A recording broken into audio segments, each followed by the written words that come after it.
बहुत प्राचीन समय की बात है, जब सृष्टि का एक युग समाप्त होने वाला था, तब प्रलय का समय निकट आ गया। उस प्रलय में पूरी पृथ्वी पर जल ही जल छा जाना था।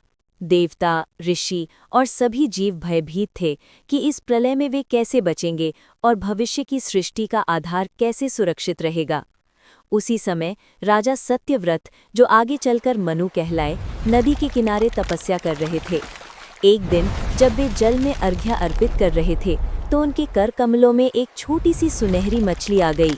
वो मछली बोली, राजन, मुझे बचाइए, बड़ी मछलियाँ मुझे खा जाएंगी। राजा आश्चर्यचकित हुए, लेकिन उनके हृदय में करुणा थी। उन्होंने उस छोटी मछली को अपने कमंडल में रख लिया। परंतु आश्चर्य, मछली बहुत जल्दी बड़ी हो गई और कमंडल में समा न सकी।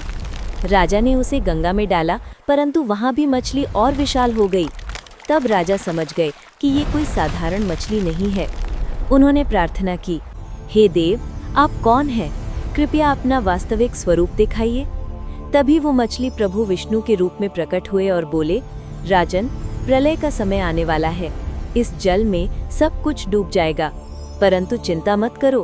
तुम एक विशाल नाव बनवाओ और उसमें सप्त ऋषियों को, औषधियों के बीजों को और सभी प्राणियों के आवश्यक जोड़े को बिठाना। जब प्रलय का जल बढ़ेगा, तब मैं विशाल मत्स्य रूप धारण करके आऊंगा और उस नाव को सुरक्षित मार्ग पर ले जाऊंगा।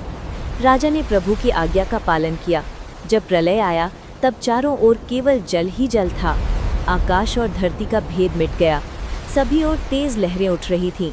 तभी भगवान विष्णु ने विशाल मत्स्य रूप धारण किया। उनका स्वरूप अद्भुत था।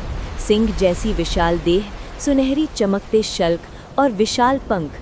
राजा ने नाव को भगवान के पास ले गया और नागराज वसुकी को रस्सी की तरह उपयोग करके नाव को मत्स्य भगवान से बांध दिया।